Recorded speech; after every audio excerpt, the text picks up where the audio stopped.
And joining us right now on the phone is ESPN's Adam Schefter, and he is brought to you by Liberty Bank and by Coleman. It's electric. Adam Schefter, how are we doing today, sir?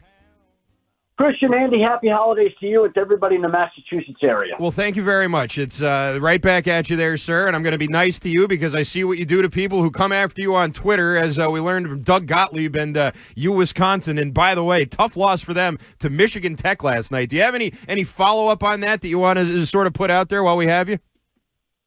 Well, the loss was today. Oh, it's today. Excuse me. Right, yes. Not that you noticed. Right.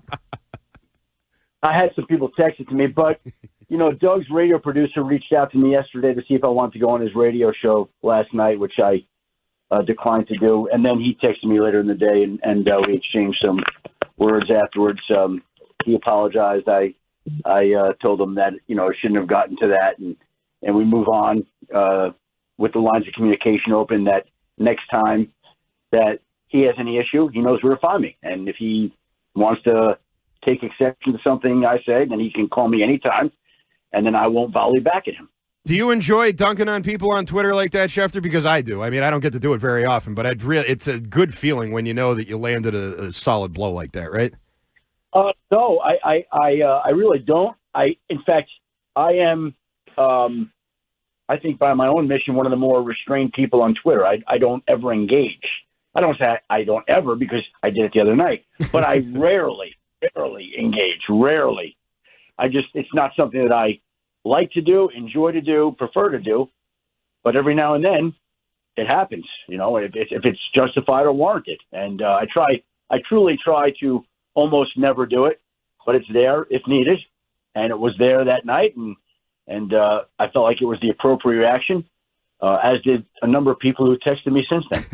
Adam, fellow friend of the show, Tom Curran, has said that he believes that Mike Vrabel would be interested in the Patriots job if it became available. So I wanted to ask you, A, do you think that's true? But more importantly, going back to last year, did Mike Vrabel choose to not have another job in the NFL in terms of either a head coach or a coordinator? Was there no interest in him? How did that play out for him after he left Tennessee? Listen, I think he would have been the guy for the Chargers if Jim Harbaugh had gotten on a plane to go to Atlanta to follow through on the interview that he set up. But he didn't, and he took that job, and that was the place that was the most interested in Vrabel. And I just think the timing last year was wrong. I think this year that basically just about every team with an opening will have some level of interest in Mike Vrabel. That's what I believe will be the case. And I think he's going to be – him and Ben Johnson will be the bells of the ball, so to speak. And there'll be interest for Aaron Glenn and for Brian Flores and for Vance Joseph and for Jesse Minter and for other people out there.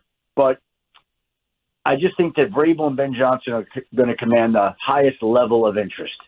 And all we can go by with New England is I think the Crafts have been pretty clear that they have not been planning a change. They don't want to make a change. They're not looking to make a change. So, it's moot with Mike Vrabel and New England right now, unless it's not. But to me, New England would have to fall apart down the stretch, have more poor showings like the one it did on Sunday, and there would have to be a change in the thinking of ownership to even introduce that to being a factor. Do I think that if the job were open, that he would? It's certainly logical to assume that. I mean, he's played there. He knows the organization, knows the city. I could totally see that, but it's a moot point right now. Well, you said things would have to fall apart down the stretch. They played Buffalo twice, who's averaging like 50 points a game lately. And those same Chargers you just mentioned with Harbaugh and Justin Herbert, a team that with Belichick they generally had some success against. But I guess the question, Adam, is how bad would it need to be? Like, what are we talking about? Because I don't think, 56-10 is out of the question here in these next 2 weeks. Well, look, here's the thing. There are always ownership groups that always say we're not doing something, we're not. And then this final month of the season unravels and doesn't go well. And, we'll see how that goes. But there are always people that change their minds. Again, I want to be very clear. I think the Crafts have stood firmly behind Jerod Mayo. And I think that they have been very clear in their intention to stick with him and give him a chance to grow into that job. So, again, what would have to check? I don't know how you define it, but I think your eyes kind of know it when you see it. There are things that happen and situations that unfold, and all of a sudden, ownership then doesn't support you quite as much. But I really don't think they're there right now. I'm assuming you saw the video on CBS from Sunday in Arizona of Robert and Jonathan Kraft in their box, and lip readers, said they were, ripping the play calling, and Jonathan had a pen and paper, was taking some notes. Do you think that is much ado about nothing, or is that a big deal, sort of what they were caught doing and saying there? Well, I think during the course of a game that you're losing, there's always going to be moments where people are disappointed, upset, yelling. It's like any Patriots fan. I mean, they are fans. They own the team, but they are fans, right? So there was something going on there that they didn't like or agree with. I'm not reading too much into that. That's me. But now if we see it again this Sunday, cameras got him again. And then, okay, now we got a little bit of a trend going. But I don't think that's unusual. I don't, but maybe I'm wrong. Do you think the Crafts are meddling, to use a term, I guess? Or are they more involved to the point where it could become a negative in the post-Belichick time we've seen over the last 12 months? Repeat that. Do you think they have become meddlesome in the post-Belichick tenure here? No, 100% not. No, I don't think that at all. I think there's a perception that they're meddlesome that doesn't marry up to the reality of it. That's what I believe. We're talking with Adam Schefter. Sorry, go ahead. Yeah, I'm curious to know where that comes from, because I really don't believe that to be the case at all. And yet I am aware of the idea that people have said and thought that. I'm just telling you from the multiple people I don't believe that to be the case at all. I don't. Well, it's been magnified, honestly, by Sunday with Jonathan by and that the notes, clip, by that clip on Sunday, fed into that belief that a lot of people already had. Yeah, I just don't think so. Okay, and we're talking with Adam Schefter, ESPN. Adam, there's a ton of QB movement going around in the NFL right now. Michael Penix starting for Kirk Cousins. The Browns have made a switch at QB. The Giants. You tweeted about this. What do you make of all this QB movement? I know some of it's injury related, but we come to the end of the season, and some of these teams are still alive in the playoffs. How do you sort of read all this right now? Well, again, I think every situation is on its own, right? There are some teams that are just struggling to find their quarterback. The Giants, the Titans, the Raiders.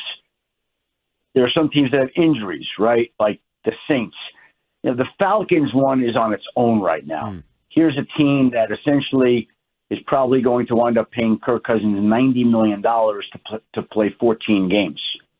And, I mean, to use their words, Michael Penix is their quarterback moving forward.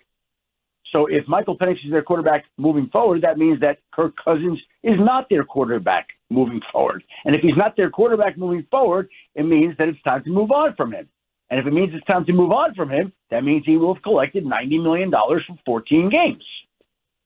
So now the question is, do they just outright release him? Do they make him a post-June 1 salary cap casualty? Do they try to trade him and assume some of the salary? And really the only mystery there now is how his departure is playing out, because it's up to Michael Penix to help revive that franchise right now. And that's an awful lot to ask of a rookie quarterback, and I hope he's really good, because there's a lot riding on that for a lot of people.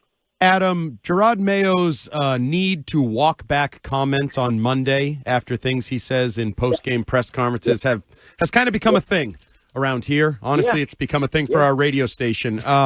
Have you taken note of that? Have others in the league taken note of that? Is that anything that anyone talks about, the way he's sort of handled his business and seemingly an error repeater? I think everybody notices that. I mean, the first time he did it was on the Patriots soft team. That was a discussion point on our Sunday Countdown pregame show. And, I don't know. I haven't seen the plans for this Sunday. I don't know whether that will supplant some of the other more playoff pertinent topics, but that is a repeat act. And those are the things that are discussed. And yeah, I think all this is taken into consideration, all of it. And so, when you're the coach and you're representing everybody, you got to be really aware of every single thing that you're saying and how those words are interpreted. And I think that's something that he's still getting used to and learning.